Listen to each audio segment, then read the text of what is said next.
Bismillahirrahmanirrahim. Assalamualaikum warahmatullahi wabarakatuh. Alhamdulillahi ala ihsani wa syukru lahu ala taufiqihi wa amtinani wa asyhadu an la ilaha illallah wahdahu la syarika lahu ta'ziman li sya'nihi wa asyhadu anna Muhammadan abduhu wa rasuluhu da'ila ridwanihi. Allahumma shalli alaihi wa ala alihi wa ashabihi wa ikhwanihi. Hadirin dan hadirat yang dirahmati oleh Allah Subhanahu wa taala. Alhamdulillah pada kesempatan kali ini Allah mempertemukan kita kembali dalam rangka untuk pelajari ayat-ayat Allah dan hadis-hadis Nabi sallallahu alaihi wasallam. Insyaallah pada pertemuan kali ini kita masih melanjutkan bab yang keempat, bab tentang al-khauf minasyirk, tentang takut kepada kesyirikan. Dan kita sampai pada penghujung bab, tinggal dua hadis. Hadis yang pertama dari Ibnu Mas'udin radhiyallahu taala anhu, bahwasanya Rasulullah SAW bersabda, "Man mata wa huwa yad'u min dunillahi niddan dakhalan nar." Barang siapa yang meninggal dalam kondisi berdoa kepada selain Allah Subhanahu wa taala, maka dia akan masuk neraka jahanam. Hadis riwayat Al-Imam Al-Bukhari. Barang siapa yang meninggal dalam kondisi berdoa kepada selain Allah, maka dia masuk neraka jahanam. Hadis ini memperingatkan kita bahwasanya di antara bentuk kesyirikan adalah berdoa kepada selain Allah Subhanahu wa taala. Dan doa adalah ibadah yang teragung.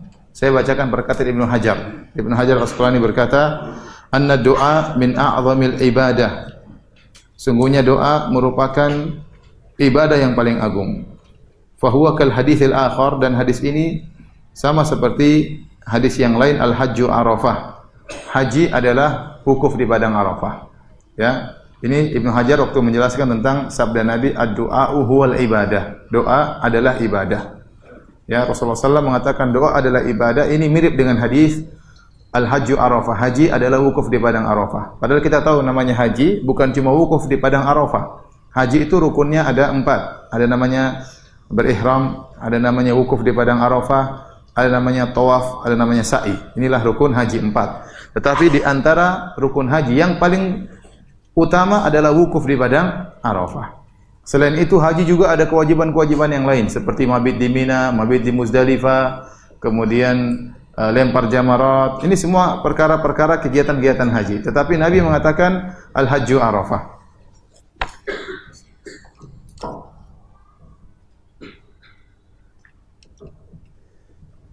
Nabi SAW mengatakan al-hajju Arafah, haji adalah wukuf di padang Arafah. Bukan berarti tidak ada rukun-rukun yang lain, bukan berarti tidak ada kewajiban-kewajiban yang lain, apalagi sunnah-sunnah haji. Tetapi karena padang Arafah, wukuf di padang Arafah adalah intisari daripada ibadah haji.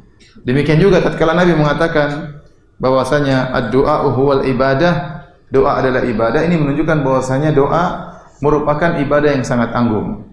Demikian juga dikuatkan dalam hadis yang lain, kata Ibnu Hajar, dari Anas secara marfu, kata Nabi, ad-du'a'u mukhul ibadah. Doa adalah intisari daripada ibadah. Hadis ini secara riwayat lemah, tetapi maknanya benar. Ad-du'a mukhul ibadah. Hadis yang sahih, ad-du'a'u huwal ibadah. Doa adalah ibadah. Ada hadis yang lemah, ad-du'a'u mukhul ibadah. Doa adalah intisari ibadah. Hadisnya secara sanad lemah, tetapi maknanya benar. Ya. Oleh karenanya, terlalu banyak dalil, kata Ibnu Hajar, yang memotivasi kita untuk berdoa kepada Allah Subhanahu wa taala. Di antaranya dalam hadis Abu Hurairah, kata Rasulullah sallallahu alaihi wasallam, "Laisa syai'un akrama 'ala Allahi minad du'a." Tidak ada suatu perkara yang paling mulia di sisi Allah seperti berdoa kepada Allah Subhanahu wa taala. Jadi doa adalah ibadah yang sangat agung. Kenapa merupakan ibadah yang sangat agung? Kata Al-Halimi, seorang ulama mazhab Syafi'iyah yang wafat pada tahun 403 Hijriah, beliau berkata, "Kullu man sa'ala wa da'a faqad adharal hajah." Karena setiap orang yang meminta dan berdoa, dia sudah menunjukkan keperluannya kepada Allah. Wa baha biha wa i'tarafa bidzillah wal faqr wal faqah liman yad'uhu. Maka dia akan menunjukkan dan tampak sekali kemiskinannya, kebutuhannya dan kehinaannya kepada zat yang dia mintai. Ya. Kalau seorang berdoa, nampak sekali dia merendah di hadapan Allah. Nampak sekali dia menghinakan dirinya di hadapan Allah. Tampak sekali dia sangat memerlukan Allah Subhanahu wa taala. Maka inilah menunjukkan bahwasanya doa merupakan ibadah yang sangat agung. Karena menunjukkan penghambaan seorang kepada penciptanya. Nah, kalau ibadah yang agung ini ternyata diberikan kepada selain Allah, maka Allah sangat benci. Maka Allah sangat benci. Ya. Bayangkan ada orang yang merendahkan dirinya, menghinakan dirinya, meminta dengan mohon, dengan menangis-nangis, minta ke kuburan. Ini syirik yang paling syirik. Syirik yang paling syirik. Ya. Ada orang ya dalam kondisi merendahkan dirinya, merengek-rengek, menangis-nangis, minta kepada Nabi Isa. Ini kesyirikan yang paling syirik. Makanya dalam ayat Allah Subhanahu wa taala berfirman, "Wa man adhallu mimman yad'u min dunillah." Dan siapakah yang lebih sesat dari orang yang berdoa kepada selain Allah? Jawabannya tidak ada yang lebih sesat. Yang paling sesat adalah orang yang berdoa kepada Allah. Karena posisi seorang tatkala berdoa, dia sedang menghinakan dirinya, menghambakan dirinya, merendahkan dirinya.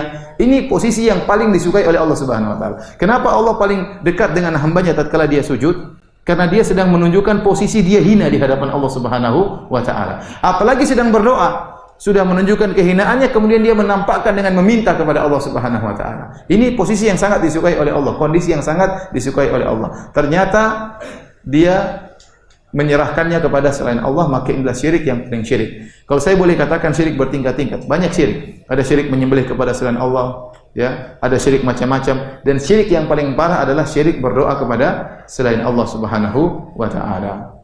Ya. Baik. Kita akan bahas hadis ini, ya. Rasulullah SAW bersabda, "Man mata wa huwa yad'u min dunillahi niddan dakhalan nar." Artinya, barang siapa yang mati meninggal wa huwa yad'u, dan dalam kondisi ini wawu wal haliyah, dalam kondisi yad'u min dunillah niddan, berdoa kepada selain Allah, maka dia masuk neraka jahanam. Perhatikan di sini, ada hadis riwayat Imam Al-Bukhari. Yang pertama kita perhatikan di sini man, barang siapa. Di sini umum ya, barang siapa, mencakup lelaki, wanita, orang tua ya, mencakup siapa saja. Kiai, ustadz ya, penjual bakso, penjual baju, semuanya mencakup. Umum, barang siapa, umum, mencakup siapa saja. Yang meninggal, dan ini dalil bahwasanya yang menjadi patokan di sisi Allah adalah terakhir seseorang. Makanya kata Nabi SAW, "Innamal a'malu bil khawatim." Sungguhnya amalan tergantung akhirnya, ya, tergantung akhirnya. Maka seorang jangan pernah pede dengan apa yang dia rasakan sekarang. Dia tidak tahu bagaimana kesudahan hayatnya, ya. Mungkin sekarang waliyadzubillah ada seorang yang bertauhid, kemudian di ujungnya dia berbuat syirik. Ada orang seperti itu, mengerikan, ya. Ya, apakah tergoda dengan dunia, tergoda dengan wanita, atau terkena syubhat? Banyak orang terkena syubhat. Tadinya bertauhid, kemudian ragu dengan Allah Subhanahu wa taala. Ragu dengan Islam misalnya, terkena syubhat. Ya, akhirnya terjerumus dalam kesyirikan. Maka yang menjadi patokan adalah bagaimana wafatnya seseorang. Maka seorang berusaha agar meninggal dalam kondisi bertauhid kepada Allah. Karena Nabi mengatakan innamal a'malu bil khawatim. Sembunyi amalan tergantung dari penutupnya, tergantung dari akhirnya. Ya, demikian juga kalau kita melihat qadarullah, kita melihat sebagian saudara kita atau orang tua kita dalam kondisi musyrik, kita jangan putus asa. Karena yang paling menjadi patokan bagaimana dia terakhirnya. Ya. Betapa banyak orang yang penuh dengan kehidupan kesyirikan, di penghujung hayatnya tiba-tiba dia masuk Islam. Seperti kisah seorang sahabat yang dia dalam kondisi musyrik, tahu-tahu di waktu perang Uhud dia masuk Islam. Kemudian dia berperang, kemudian dia meninggal. Kata Nabi dia masuk surga padahal lam yasjud lillahi sajdatan qat. Dia tidak pernah sujud meskipun cuma sekali. Tapi kenapa penghujung hayatnya meninggal dalam kondisi bertauhid kepada Allah Subhanahu wa taala. Saya mengenal seorang juga, ya, ayahnya kalau tidak salah dalam kondisi Nasrani, ya, didakwahi oleh teman tersebut sampai sakit, didatangi terus sampai penghujung hayatnya dia mengucapkan la ilaha illallah. Jadi yang menjadi patokan adalah terakhir. Maka seorang, ya, jangan terlalu pede dengan apa yang dia rasakan sekarang. Ya, kita tidak tahu bagaimana penghujung kita, dan jangan berputus asa tatkala melihat ada seorang dalam kemaksiatan, dalam kesyirikan. Masih ada kesempatan selama dia masih ada kehidupan dalam dirinya, masih bisa kita dakwahi. Kemudian kata Nabi, wa huwa yad'u min dunillahi niddan. Dia meninggal dalam kondisi, ya, berdoa kepada selain Allah. Doa di sini, ya, diartikan oleh begini. Doa di sini diartikan oleh para ulama dengan dua. Bagus itu kan. Jadi doa ada dua ya. Perhatikan di sini. Doa namanya du'aul mas'alah. Ada namanya du'aul ibadah. Doa ada dua. Dan dalam kondisi berdoa. Kalau doa masalah ini doa meminta, memohon. Memohon. Masalah artinya meminta. Ya seperti doa ini yang sedang kita bahas tadi. Apa namanya? Berdoa. Makna yang umum yang kita tahu namanya doa itu apa? Meminta. Namun dalam bahasa Arab doa juga maksudnya doa ibadah. Doa ibadah maksudnya apa? Seluruh ibadah adalah merupakan doa. Kenapa? Karena seorang tatkala salat, tatkala berpuasa, meskipun dia tidak berdoa, namun kondisinya menunjukkan dia sedang meminta kepada Allah. Kenapa kita berpuasa? Karena kita ingin diampuni dosa-dosa kita oleh apa? Allah Subhanahu wa taala. Kenapa seorang berhaji? Karena ingin diampuni dosa-dosanya oleh Allah Subhanahu wa taala. Kenapa orang salat? Karena dia ingin masuk surga. Jadi meskipun dia tidak meminta, kondisi dia sebenarnya sedang meminta kepada Allah. Ketika dia taat kepada Allah, dia sedang meminta kepada Allah Subhanahu wa taala, ya. Oleh karenanya, doa bisa artinya doaul masalah, yaitu memohon, ataupun doa artinya doa ibadah, artinya beribadah. Dua-duanya harus diserahkan kepada siapa? Allah Subhanahu wa taala. Kemudian min dunillahi niddan, dan dia menyeru selain Allah, dia menyeru sesuatu, berdoa kepada sesuatu. Niddan di sini juga umum. Ya. Niddan di sini apa? Nakirah dalam konteks persyaratan. Man, barang siapa yang meninggal dalam kondisi berdoa kepada selain Allah, jawabannya maka dia akan masuk neraka jahanam. Maka ini niddan juga umum. Umum, mencakup berdoa kepada malaikat, syirik. Pada siapa lagi? Pada nabi juga syirik, kepada wali, kepada orang soleh, pada jangan lupa nanti ketinggalan jin juga ya. Jangan ketinggalan. Dan ini bahaya, ini yang paling berbahaya. Berdoa kepada jin, beribadah kepada jin ini sumber kesyirikan banyak di alam semesta.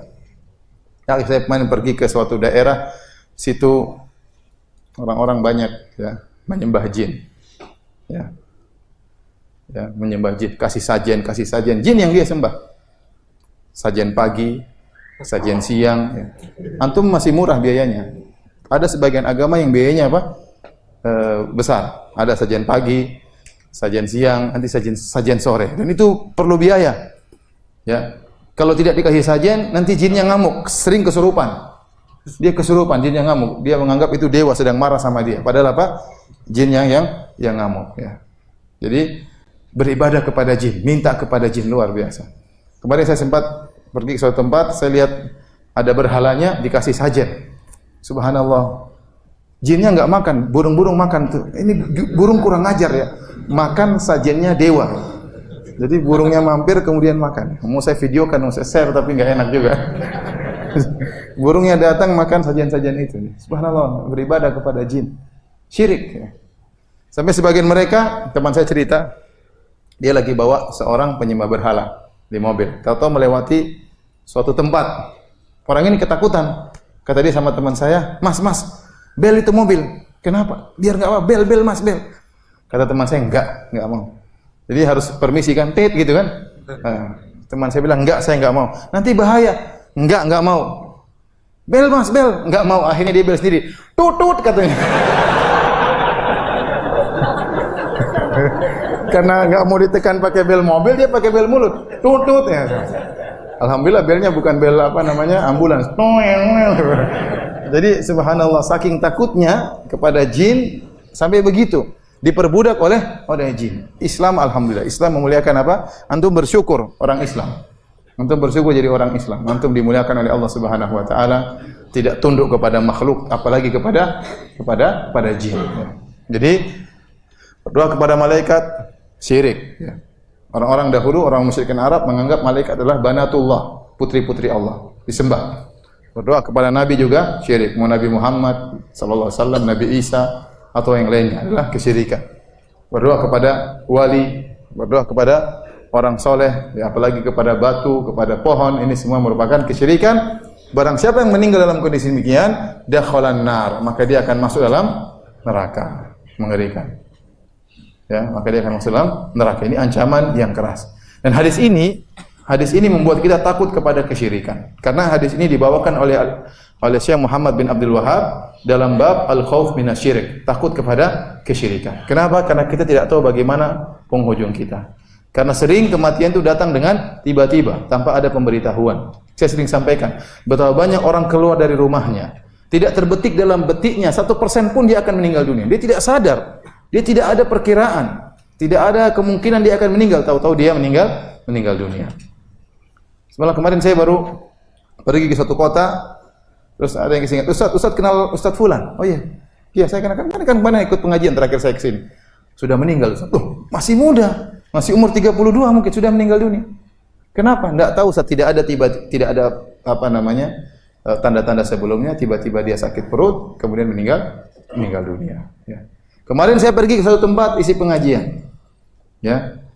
Hari ini dia hadir pengajian, besoknya meninggal dunia. Hadir di pengajian. Antum bisa jadi hari ini hadir. Besok sebenarnya kenyataan benar. Kemarin saya ke Bali ya. Ke Bali ada teman yang ikut pengajian. Subhanallah, besoknya meninggal dunia. Jadi kematian itu datang dengan tiba-tiba. Maka seorang takut kepada Allah, jangan sampai dia sedang bermaksiat kepada Allah tatkala meninggal dunia ya. Apalagi sedang berbuat kesyirikan. Lagi ngelirik-ngelirik cewek tahu-tahu meninggal dunia. Waliyadzubillah. Lagi nonton film-film enggak benar tahu-tahu meninggal dunia ya. Waliyadzubillah ya. Lagi chattingan sama istri orang tahu-tahu jantungan. Mengerikan. Waliyadzubillah ya. Dia tahu ada teman cerita kemarin anekdot, katanya ada seorang wanita ya kagum sama suaminya sangat soleh ya. Tahu-tahu malam-malam suaminya kedinginan tidur pakai selimut ya. Kelihatan cahaya katanya, wajahnya ternyata lagi chattingan sama kirangan ada cahaya keluar dari wajahnya saking solehnya, ternyata chattingan sama orang lain. Enggak tahu benar enggak ceritanya, tapi bisa diceritain orang kemarin. Maksud saya, ikhwani fillah wa akhwati fiddin azza wa jalla, hati-hati jangan sampai kita meninggal dalam kondisi bermaksiat. Apa kata seorang penyair? Ya, tazawwad minat taqwa fa innaka la tadri idza janna al-lailu hal ta'ishu ila al-fajri. Berbekalah engkau dengan ketakwaan, sungguhnya kau tidak tahu jika telah tiba malam hari apakah masih bisa hidup sampai siang hari. Wa kam min sahihin mata min ghairi illatin. Betapa banyak orang yang sehat walafiat tiba-tiba meninggal tanpa didahului sakit. Wa kam min saqimin asha hina min ad-dahri. Betapa banyak orang yang sakit disangka meninggal ternyata masih hidup. Wa kam min arusin zayyanuha li zawjiha wa qad nusijat akfanuha wa hiya la tadri. Betapa banyak mempelai wanita yang dirias dan dihias untuk diserahkan kepada mempelai laki, tahu-tahu kain kafannya sedang ditenun dan dia dalam kondisi tidak sadar. Wa kam min fatan amsa wa adha dhahikan ya. Wa qad udkhilat ajsaduhum zulmatal qabri. Betapa banyak pemuda di pagi hari masih tertawa, sore hari masih tertawa, tiba-tiba malam hari dipanggil oleh Allah Subhanahu wa taala dimasukkan dalam liang lahat ya. Saya punya teman Masya Allah sering ke tanah air memberikan sumbangan-sumbangan, memberikan bantuan-bantuan. Suatu hari dia tidak jadi ke Indonesia. Kenapa? Dia tunda penerbangan karena bibinya sakit keras. Maka dia pun tunda penerbangan. Sore hari dia jenguk bibinya, ternyata bibinya meninggal dunia. Akhirnya dia pun sholatkan bibinya, sholat jenazah di Masjid Nabawi. Ba'da Isya dia menghadiri pemakaman bibinya. Ternyata besok subuh dia yang dimakamkan. Ya. Jadi subhanallah, jadi kita tidak tahu kapan maut menjemput kita. Jadi hadis ini menimbulkan dalam diri kita rasa kekhawatiran. Seorang selalu senantiasa berdoa kepada Allah agar diberikan husnul khatimah, diberikan kesudahan yang terbaik. Ya, jangan sampai dalam kondisi bermaksiat, apalagi dalam kondisi menyeru kepada selain Allah Subhanahu wa taala, berdoa kepada selain Allah Subhanahu wa taala. Baik, hadirin dan hadirat yang dirahmati Allah Subhanahu wa taala. Hadis yang terakhir dalam bab ini maknanya juga sama ya. Lihat halaman 116 bagi yang memiliki hadis buku ini ya. Diriwayatkan dari Jabir bin Abdullah dalam Sahih Muslim, Jabir bin Abdullah radhiyallahu anhuma, bahwasanya Rasulullah SAW bersabda, "Man laqiyallaha la yusyriku bihi syai'an dakhala al-jannah, wa man laqiyahu yusyriku bihi syai'an dakhala an-nar." Barang siapa bertemu dengan Allah dalam kondisi tidak berbuat syirik sama sekali, maka dia akan masuk surga. Barang siapa bertemu dengan Allah dalam kondisi berbuat syirik kepada Allah, maka dia masuk neraka Jahannam. Ini juga menunjukkan yang menjadi patokan adalah tatkala seorang bertemu dengan Allah Subhanahu wa taala, yaitu di penghujung hayatnya. Maka seorang bertakwa kepada Allah, jangan sampai dia terjerumus dalam kesyirikan. Kesyirikan apapun, baik syirik besar maupun syirik kecil, ya. Orang yang berkata, Ustaz, bagaimana kita menghindarkan diri kita dari syirik kecil? Dia di situ halaman 117, ya, saya menukilkan perkataan Syekh As-Sa'di, gurunya Syekh Al-Utsaimin rahimahullah. Beliau berkata, "Fa innal ikhlasa bi tabi'atihi yadfa'u syirkal akbar wal asghar. Wa kullu man waqa'a minhu naw'un min asy-syirki falyudha'fi ikhlasihi." Kata beliau, sesungguhnya ikhlas secara tabiatnya, secara sifatnya akan menolak syirik besar maupun syirik kecil. Ikhlas, kalau seorang punya ikhlasnya itu benar, pasti ikhlasnya tidak terima syirik besar maupun syirik kecil. Dia pasti akan menolak. Dan barang siapa yang terjerumus dalam kesyirikan, itu pasti karena lemah keikhlasannya. Karena lemahnya keikhlasannya. Kalau ikhlasnya kuat, dia tidak akan bisa menerima syirik besar maupun syirik kecil, ya. Maka seorang harus memperkuat ikhlasnya agar dia tidak mudah terjerumus dalam riya. Kalau seorang terjerumus dalam riya, ingin dipuji, ingin disanjung, ya, maka itu karena lemahnya keikhlasan yang ada di dadanya. Taib, hadirin hadirat yang dirahmati Allah Subhanahu wa taala, kita selesai dari bab yang keempat. Kita lanjutkan bab yang kelima, ya. Babud du'ai ila syahadati alla ilaha illallah. Lihat halaman 119, ya. Bab berdakwah kepada syahadah la ilaha illallah, yaitu berdakwah menyeru kepada la ilaha illallah. Bab ini, ya, secara urutan adalah bab yang kelima, ya. Dan bab ini ingin menjelaskan tentang kesempurnaan tauhid. Seakan-akan penulis Syekh Muhammad bin Abdul Wahhab mengatakan, kalau kamu sudah paham tentang makna tauhid, kalau kamu sudah tahu tentang keutamaan tauhid, ya, kalau kamu sudah tahu tentang bahaya syirik sehingga kau takut dengan kesyirikan, maka kalau kau sudah mengamalkan kesyirikan, jangan lupa kau dakwahkan. Karena tauhidmu tidak akan sempurna dengan baik kecuali kalau kau dakwahkan tauhid tersebut. Dalilnya apa? Allah berfirman, wal 'asr innal insana lafi khusrin illa alladziina aamanu wa 'amilus shalihat wa tawassaw bil haqq wa tawassaw bis sabr. Kata Allah Subhanahu wa taala, demi masa, innal insana lafi khusr, sungguhnya manusia dalam kerugian. Illa alladziina aamanu, sungguhnya orang yang beriman, wa 'amilus shalihat, dan beramal saleh, wa tawassaw bil haqq, dan saling menasihati dalam kebenaran, wa tawassaw bis sabr. Ayat ini menakjubkan, ya, coba. Baik, di sini Allah Subhanahu wa taala berfirman, wal 'asr innal insana lafi khusrin illa alladziina aamanu wa 'amilus shalihat wa tawassaw bil haqq wa tawassaw bis sabr.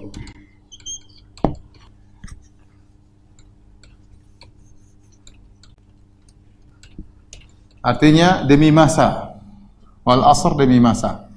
Sesungguhnya manusia itu dalam kerugian, ya. Jadi kata para ulama, al-insan di sini alif lam lil istighraq, menunjukkan keumuman. Jadi kalau kita artikan bukan sungguhnya manusia, tapi sesungguhnya seluruh manusia. Jadi kalau kita artikan sesungguhnya seluruh apa? Manusia. Lafi khusrin, dalam kerugian, ya. Allah tidak mengatakan la khasir, sungguhnya manusia rugi. Tapi kata Allah dalam kerugian. Seakan-akan dia terjebak tenggelam dalam kerugian. Ya, kerugian meliputi dia dari segala arah, dari depan, dari belakang, dari kanan, dari kiri. Seakan-akan dia berada dalam apa? Kerugian. Nah, bagaimana dia bisa terlepas dari jebakan kerugian yang meliputi dia dari segala arah? Kata Allah, illal ladzina amanu. Caranya dia harus beriman. Ya, di antaranya bertauhid kepada Allah Subhanahu wa taala. Wa 'amilus shalihat. Di sini Allah menyebutkan dzikrul khas ba'dal am. Kita selalu mengingat kaidah apa? Dzikrul khas, al-qaidah, kaidah dzikrul khas ba'dal am. Menyebutkan yang khusus setelah menyebutkan yang umum. Ini kaidah saya sering ulang-ulang. Kenapa disebutkan setelah yang khusus setelah yang umum? Karena pentingnya yang khusus ini. Ya, seperti Allah berfirman, "Man kana aduwwan lillahi wa malaikatihi wa rusulihi wa Jibril wa Mikal." Contohnya Allah berfirman, "Man kana aduwwan lillahi wa malaikatihi wa rusulihi wa Jibril wa Mikal." Barang siapa yang merupakan menjadi musuh bagi Allah, bagi malaikat-malaikatnya, memusuhi rasul-rasulnya, memusuhi Jibril dan Mikail. Saya tanya, Jibril dan Mikail malaikat atau bukan? Malaikat. Tapi Allah mengatakan barang siapa yang musuhi Allah dan malaikat-malaikatnya. Jadi malaikat ini umum. Kemudian Allah menyebutkan yang khusus di antara malaikat-malaikat tersebut adalah Jibril dan apa? Mikail. Ini namanya dalam kaidah penyebutan khusus setelah umum. Paham atau tidak? Saya ulangi lagi. Ayat ini barang siapa yang bermusuhan, memusuhi Allah dan malaikat-malaikatnya dan rasul-rasulnya, memusuhi Jibril, memusuhi Mikail. Jibril dan Mikail termasuk malaikat, ya atau tidak? Sebenarnya tidak perlu disebut, sudah cukup barang siapa memusuhi malaikat-malaikat Allah. Tetapi Allah mengkhususkan penyebutan Jibril dan Mikail setelah Allah menyebutkan malaikat yang umum. Berarti menyebutkan umum dulu baru apa? Khusus. Kalau dalam kita balik menyebutkan khusus setelah apa? Setelah umum. Nah, tidaklah disebut khusus setelah umum kecuali karena khusus ini penting. Kecuali khusus ini apa? Penting. Misalnya saya mengatakan Ja'a al-masyayikh wa Syekh bin Baz. Telah datang para ulama dan Syekh bin Baz. Syekh bin Baz termasuk ulama atau bukan? Tapi saya mengkhususkan Syekh bin Baz karena dia memiliki kepentingan. Dia lebih penting daripada yang lainnya. Paham? Allah mengkhususkan penyebutan Jibril dan Mikail karena lebih penting, karena dia dua malaikat ini spesial dibandingkan malaikat-malaikat yang lainnya. Nah, kita kembali kepada ayat ini. Kata Allah, sungguhnya manusia seluruhnya dalam apa? Kerugian. Kecuali orang-orang yang beriman. Wa amilus solihat. Amal soleh termasuk iman. Ini khusus, ini lebih umum. Jadi ini umum. Amal soleh lebih khusus daripada iman. Iman mencakup amal hati dan amal badan, amal lisan. Paham? Iman mencakup amal hati, amal lisan dan amal apa? Amal badan. Nah, sekarang lebih khusus amal soleh. Amal soleh padahal termasuk iman. Berarti ini khusus, ini apa? Umum. Kemudian Allah sebutkan lagi, kecuali yang beriman dan beramal soleh wa tawasau bil haq, dan saling menasihati dalam kebenaran. Saling menasihati termasuk amal soleh bukan? Lebih khusus lagi berarti.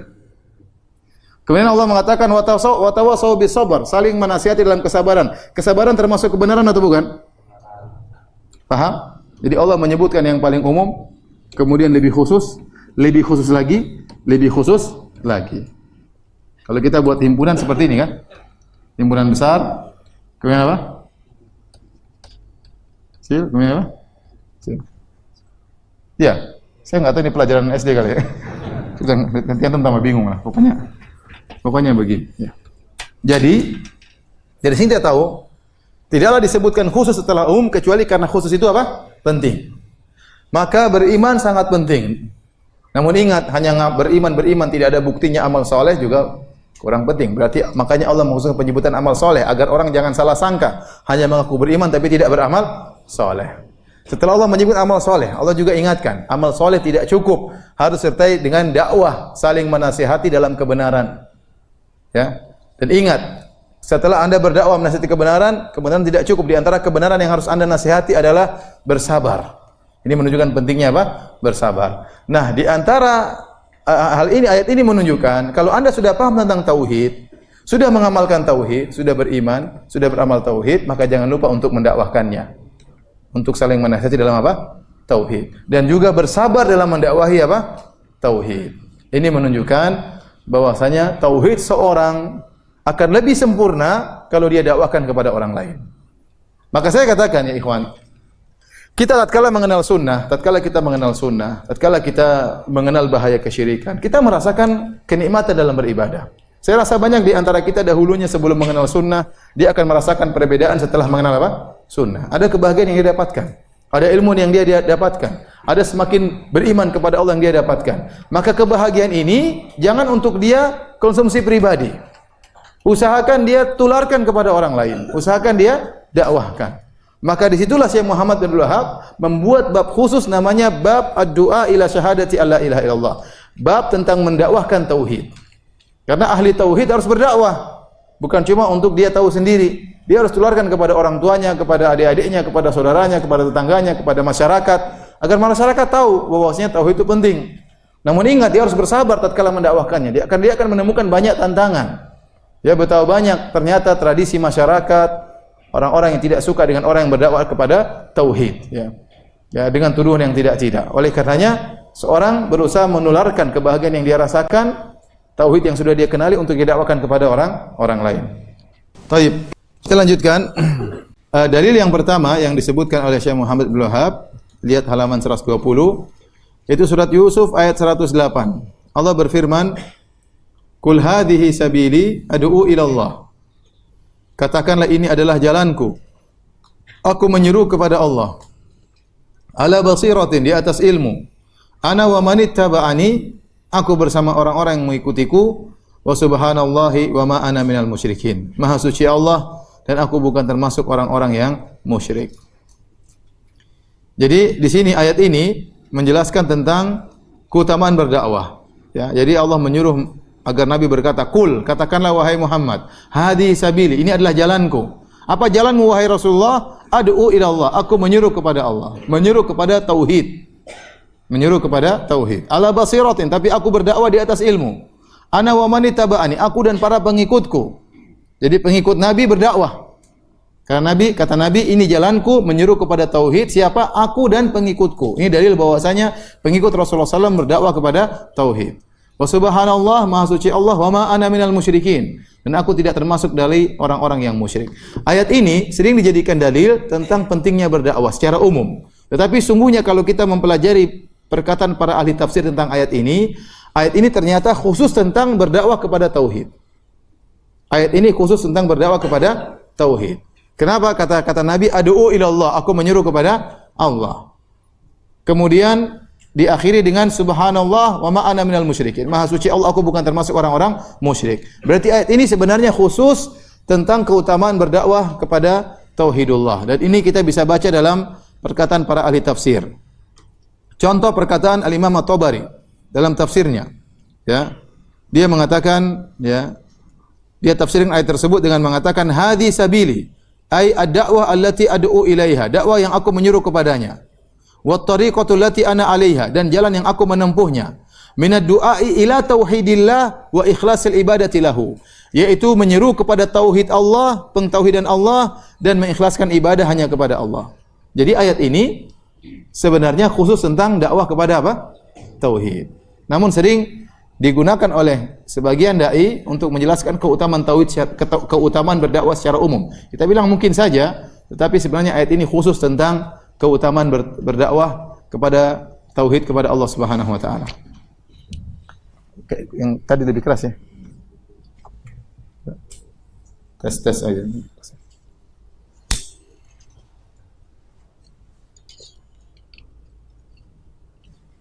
Biar mic-nya kebagian semua. Baik. Hadirin hadirat yang rahmatillah Subhanahu wa taala, ketahuilah bahwasanya dakwah itu perkara yang sangat penting dalam Islam, ya. Karena dakwah, banyak ulama menyatakan dakwah termasuk jihad. Jihad ada dua, jihad bis sinan, jihad dengan menggunakan pedang, senjata, wa jihad bil lisan, jihad dengan menggunakan lisan. Ini dua-duanya adalah jihad. Dalilnya di antaranya firman Allah Subhanahu wa taala dalam surat Al-Furqan ayat 52. Kata Allah Subhanahu wa taala, "Fala tuti'il kafirina wajahidhum bihi jihadan kabira." Kata Allah kepada Rasulullah SAW, janganlah kau taat kepada orang-orang kafir dan berjihadlah melawan mereka dengan bihi, dengan Al-Quran, jihadan kabira, dengan jihad yang besar. Ayat ini Allah memerintahkan Nabi untuk berjihad melawan orang-orang kafir dengan Al-Quran. Padahal ayat ini turun di fase Makkiyah, waktu Nabi masih di Mekah, dan di Mekah belum diwajibkan berjihad dengan apa? Pedang. Tetapi Allah menyuruh Nabi berjihad melawan mereka dengan dalil, dengan hujjah, dengan Al-Quran. Makanya Allah mengatakan wajahidhum bihi jihadan kabira. Lawanlah mereka dengan Al-Quran. Orang-orang kafir, lawan mereka dengan Al-Quran. Ini dalil Allah menamakan berhujjah dengan Al-Quran, berargumentasi dengan Al-Quran dalam rangka membantah orang-orang musyrikin adalah jihad. Adalah jihad, bahkan jihad yang besar. Jihad yang besar.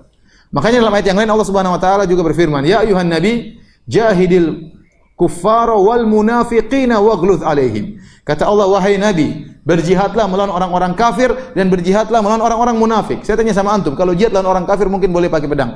Tapi kalau jihad lawan orang munafik boleh dibunuh atau tidak? Boleh atau tidak? Tidak boleh. Tidak boleh. Karena KTP-nya apa? Islam. Ya. Iya, enggak boleh. Tidak boleh. Selama dia tidak jelas-jelas melakukan pelanggaran apa? Keislaman. Tapi Rasulullah SAW tidak mau membunuh orang-orang munafik. Rasulullah SAW menjaga citra Islam. Rasulullah SAW berkata, la yaqulun nas anna Muhammadan qatal ashabahu. Jangan sampai orang-orang masyarakat mengatakan Muhammad membunuh sahabatnya. Karena orang munafik ini secara zahir seperti sahabat Nabi SAW. KTP-nya apa? Islam. Salat berjamaah bersama Nabi SAW. Waktunya bayar zakat bersama sahabat-sahabat yang lain. Orang munafik dahulu lebih keren daripada orang munafik zaman sekarang. Orang munafik dahulu salat berjamaah bersama Nabi SAW. Dengar ceramah Nabi SAW. Orang munafik sekarang tidak salat berjamaah, mungkin tidak salat, tidak mau dengar ceramah ya. Lebih parah daripada orang munafik zaman dahulu ya. Tapi sama-sama kurang ajar ya. Jadi Allah menyuruh Nabi berjihad melawan orang munafik. Jihadnya dengan apa? Dengan penjelasan. Dengan hujjah, dengan argumentasi. Jadi ini dalil bahwasanya jihad ada dua, ada jihad dengan pedang, ada jihad dengan lisan. Jihad dengan lisan itulah dakwah. Apakah dengan dakwah dengan lisan, dengan tulisan, inilah jihad. Makanya Allah menggandengkan dua-duanya dalam satu ayat. Kata Allah Subhanahu wa taala, "Wa ma kana al-mu'minuna liyanfiru kaffah. Falaula nafara min kulli firqatin minhum ta'ifatun liyatafaqahu fid din wa liyunziru qaumahum idza raja'u ilaihim la'allahum yahdharun." Kata Allah Subhanahu wa taala, tidak pantas bagi seluruh kaum mukminin untuk seluruhnya pergi berjihad. Harus ada sebagian kelompok yang tetap bertafakuh fid din. Untuk apa? Belajar. Jadi dua-duanya penting. Yang berjihad dengan pedang penting, yang belajar juga penting. Dua-duanya disebut dengan jihad. Bahkan sebagian ulama mengatakan asalnya jihad adalah jihad dengan dakwah, bukan jihad dengan pedang. Kapan kita perlu jihad dengan pedang? Tatkala jihad dengan dakwah terhalangi, baru memerlukan jihad dengan pedang. Kalau ternyata jihad dengan lisan, dengan tulisan tidak ada penghalang, maka tidak perlu jihad dengan apa? Dengan pedang. Saya ulangi, asalnya jihad dengan pedang atau dengan lisan? Lisan. Ya. Kalau ternyata terhalangi, baru ada jihad dengan pedang. Kalau tidak terhalangi, maka tidak perlu jihad dengan pedang. Bahkan dalam kondisi sekarang ini, banyak jihad-jihad dengan pedang tidak mungkin dikerjakan. Kenapa? Karena misalnya persyaratan tidak terpenuhi, tidak ada dukungan dari pemerintah misalnya ya, kemudian tidak ada satu bendera yang disepakati, ternyata berbagai macam bendera yang menyeru kepada jihad misalnya ya. Tetapi atau ada perselisihan di kalangan para ulama, tapi kalau jihad dengan lisan bisa dilakukan kapan saja. Betapa banyak orang sekarang masuk Islam di negara-negara kafir, di Amerika, di Inggris, ya, di Australia, bukan dengan pedang, tapi dengan apa? Dengan lisan. Dengan lisan. Ya, dengan lisan. Maka maksud saya, dua-duanya sangat penting. Jihad dengan lisan juga penting, jihad dengan pedang juga adalah penting. Maka barang siapa yang tidak menganggap dakwah adalah jihad, maka dia tidak mengerti tentang Islam. Oleh karenanya sebagian ulama berpendapat, di antara orang-orang yang boleh menerima zakat adalah wa fi sabilillah, yaitu orang-orang yang berjihad di jalan Allah. Kata mereka, di antaranya para duat, orang-orang yang berdakwah. Apalagi kalau mereka sampai pergi ke kampung-kampung, ke tempat yang jauh, memerlukan biaya, maka kita keluarkan uang zakat untuk dakwah, enggak jadi masalah. Ya. Kalau memang murni itu untuk kegiatan dakwah, Apakah untuk fasilitas dai tersebut, untuk ongkos biayanya, untuk buku-buku, untuk yang lainnya, maka boleh dengan uang zakat. Ini pendapat sebagian ulama. Ya. Wallahu taala alam bisawab. Jadi maksud saya, kita harus sadar bahwasanya dakwah itu sangat penting. Bagaimana Islam mau berkembang, bagaimana sunnah mau tersebar kalau tidak ada dakwah, ya. Kita sekarang alhamdulillah bersyukur dakwah sunnah tersebar di mana-mana, ya. Tidak seperti dahulu, ya. Ya, saya masih ingat dulu waktu zaman-zaman dahulu, terkadang saya berjalan 2 jam terus yang hadir cuma 6 orang. Naik motor sendiri, enggak ada yang jemput, ya. Naik motor sendiri sampai sana 2 jam, terkadang cuma 11 orang, terkadang cuma 6 orang, ya. Sekarang jadwal aja sampai nggak bisa penuhi, orang minta di mana-mana. Kenapa? Karena sunnah berkembang. Berkembangnya dengan apa? Dengan dakwah. Banyak dai sunnah banyak sekali, ya. Kemudian berdakwah di mana-mana sehingga sunnah tersebar di mana-mana. Maka kalau Anda punya harta, jangan lupa untuk membantu dakwah. Karena itu sangat penting dalam Islam. Mengenalkan masyarakat kepada sunnah, kepada tauhid, ya, menjauhkan mereka dari kesyirikan dan kebid'ahan. Taib. Hadirin hadirat yang dirahmati Allah Subhanahu wa taala, beberapa faedah yang bisa kita ambil dari ayat ini, di antaranya juga Allah mengatakan kul hadhihi sabili. Katakanlah Muhammad, ini adalah jalanku. Jadi dakwah terang-terangan, tidak sembunyi-sembunyi. Kul, sampaikanlah ini jalanku. Ini dakwahku. Ya. Maka kalau dakwah yang hak itu terang-terangan, kita ingin menunjukkan kebenaran. Tidak ada yang kita sembunyi-sembunyikan. Ya. Kalau dakwah sembunyi-sembunyi, ya ini perlu dicurigai. Ya. Perlu dicurigai. Apalagi dalam kondisi aman. Bisa jadi orang dakwah sembunyi-sembunyi kalau tidak aman. Tapi kalau aman masih dakwah sembunyi-sembunyi, berarti enggak beres ini. Harus dicurigai. Karena kebenaran itu ditampakkan. Kita enggak peduli, kita tampakkan kebenaran.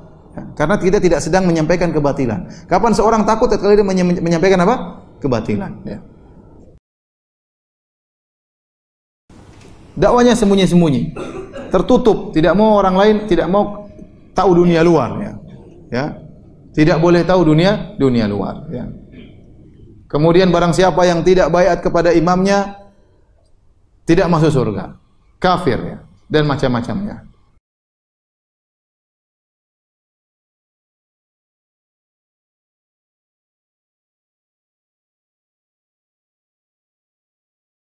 Tidak berani terang-terangan.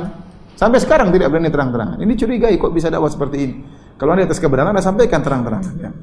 Kemudian ad'u ilallah. Dakwah adalah menyeru kepada Allah. Ini poin yang sangat penting. Anda dalam berdakwah harus menyeru kepada Allah, bukan kepada pribadi, bukan kepada golongan, bukan kepada yayasan, bukan kepada organisasi tertentu. Ingat, yayasan, organisasi, ya, sekolah, masjid itu semua hanyalah sarana untuk menyeru kepada Allah Subhanahu wa taala. Kapan seseorang menjadikan organisasinya sebagai tujuan, maka dia telah terjerumus dalam praktek hizbiyah. Ya, kesalahan. Ya. Barang siapa yang mengatakan kalau kamu tidak bersama organisasiku berarti kau musuhku, ini enggak benar seperti ini. Kalau ada yang menikah, jangan menikah sama organisasi lain, harus menikah sama organisasi saya, ini enggak beres ya.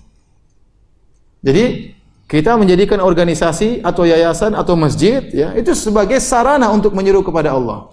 Adapun seorang menyeru kepada organisasinya murni sebagai tujuan, ya, dia membangun al-wala wal bara, loyal dan kebencian dibangun di atas yayasannya, di atas organisasinya. Yang mendukung yayasannya jadi teman, yang tidak sama yayasannya jadi musuh. Ini enggak beres, berarti dia tidak berdakwah di jalan Allah, tapi berdakwah ke jalan organisasinya.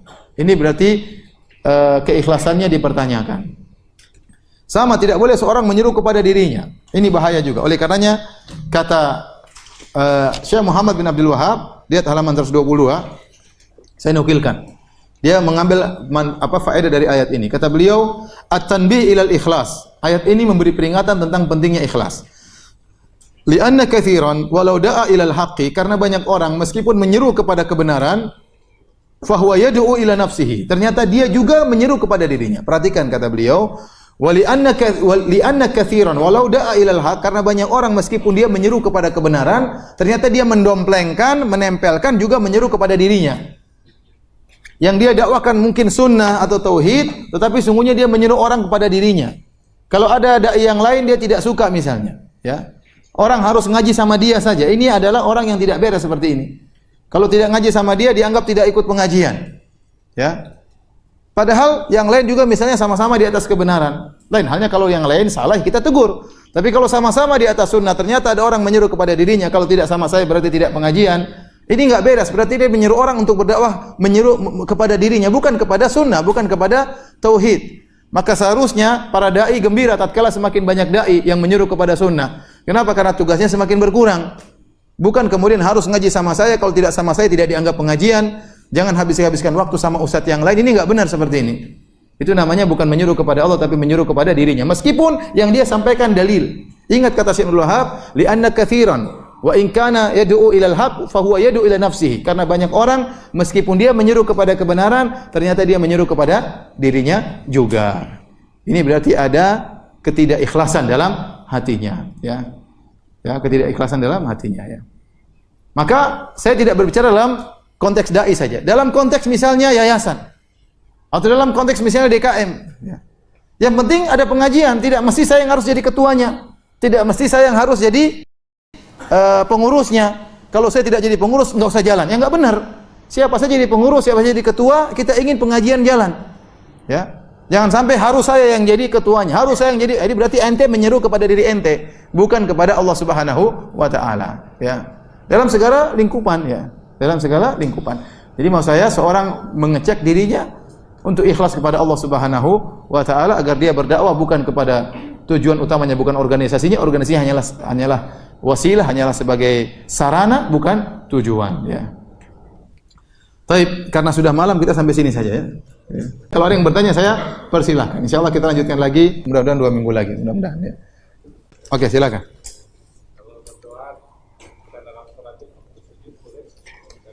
Iya, kalau kita sedang sujud, kita disunahkan untuk berdoa. Kata Nabi SAW, aqrabu ma yakunul abdu min rabbih wa huwa sajid.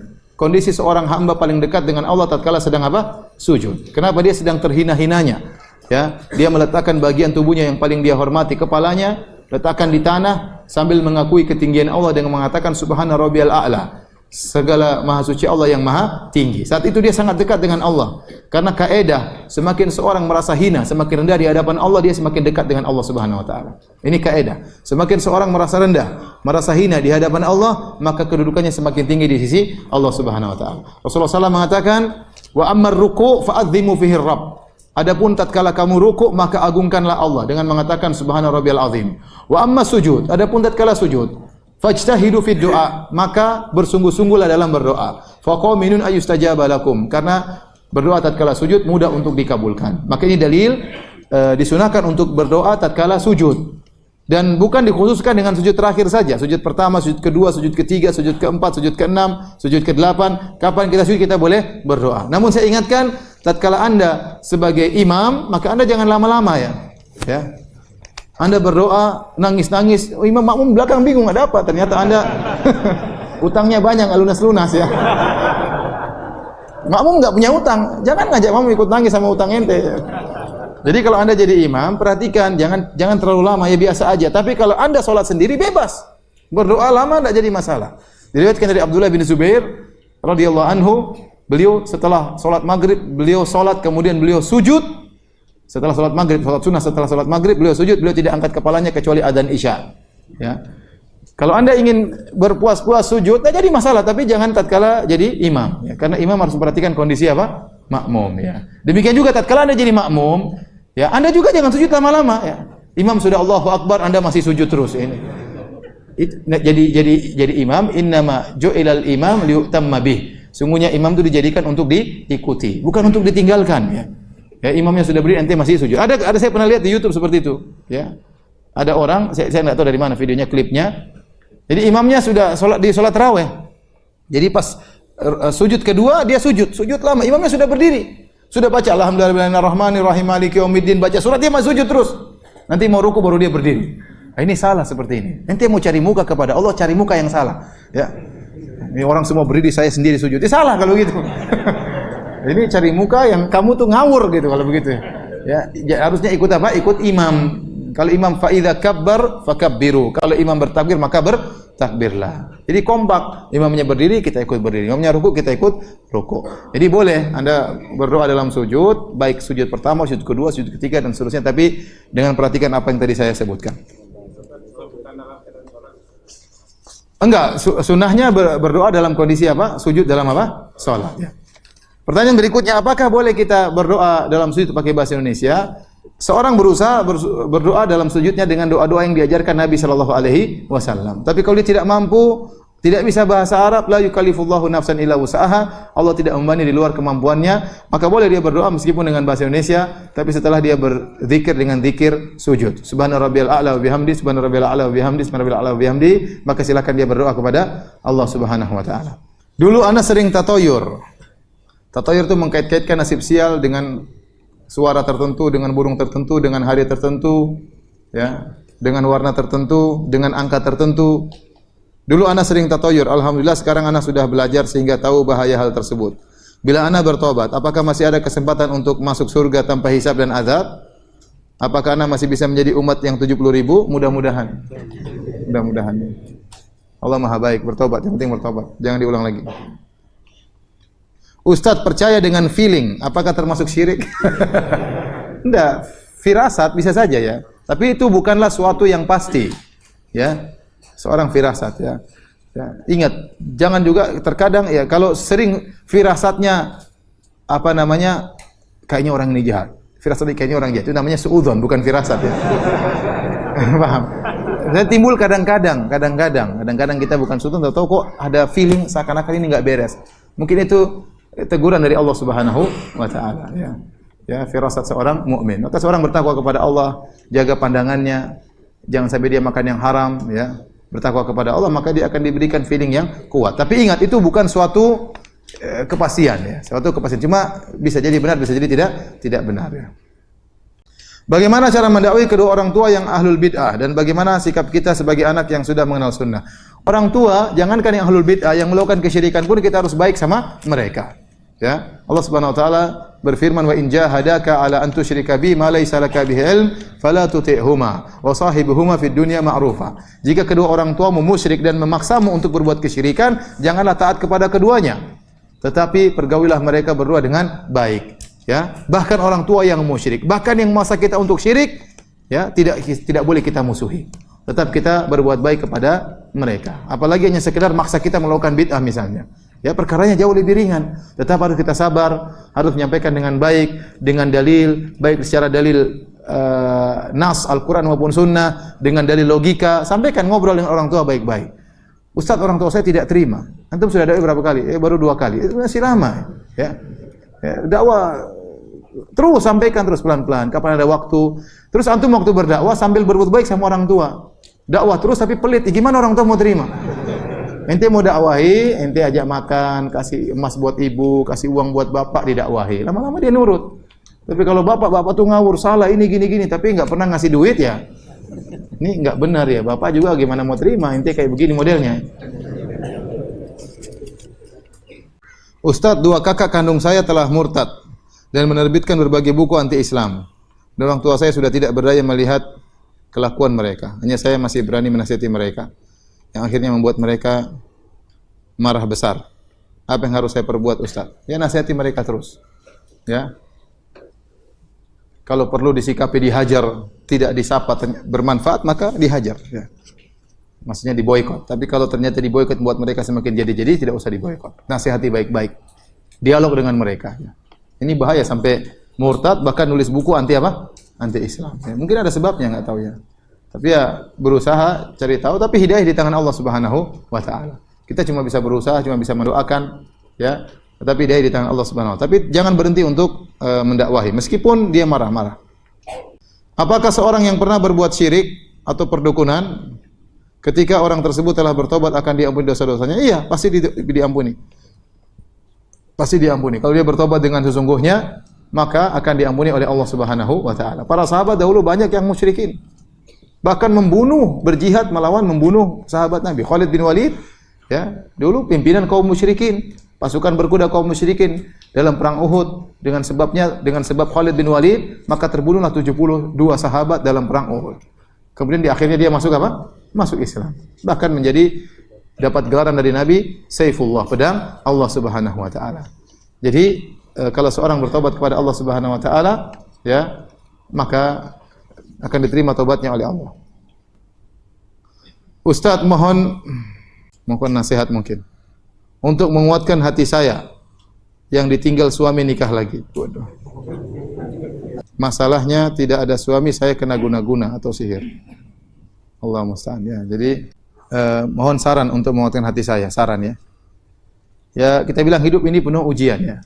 Maka seorang bertakwa kepada Allah, dan namanya ujian pasti melanda. Ada seorang diuji dengan suaminya, seorang diuji dengan ibunya, seorang diuji dengan istrinya, seorang diuji dengan anaknya, diuji dengan hartanya, diuji dengan bosnya, diuji dengan pembantunya, dan macam-macam ya. Tapi kalau orang bertakwa pasti ada solusinya ya. Allah telah menjanjikan orang beriman pasti diuji.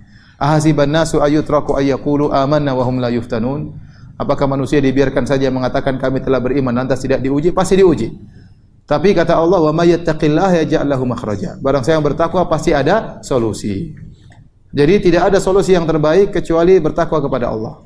Ya, entah diguna-guna, entah diganggu. Jangan lupa salat malam, baca Quran, zikir pagi petang, dekatkan diri kepada Allah. kuatkan tawakal kepada Allah Subhanahu wa taala, kuatkan yakin bahwasanya Allah Maha Kuasa atas segala sesuatu. Idza arada syai'an an yaqula lahu kun fayakun. Jika Allah berkehendak, Allah hanya tinggal mengucapkan kun fayakun. Jadi maka jadilah ya. Dan jangan lupa berteman dengan orang-orang saleh. Kalau seorang wanita berusaha menjadi teman-teman salehah, cari komunitas salehah biar ada teman curhat ya, berbagi suka duka ya, sehingga bisa meringankan beban yang ada pada dirinya ya. Tapi yang paling penting adalah bertakwa kepada Allah Subhanahu wa taala. Baik, demikian saja hadirin hadirat yang dirahmati Allah Subhanahu wa taala kajian kita. Semoga bermanfaat. Insyaallah kita bersua 2 minggu lagi. Kita bin kafaratul majelis. Subhanakallah bihamdik asyhadu an la ilaha illa anta astaghfiruka wa atubu ilaik. Assalamualaikum warahmatullahi wabarakatuh.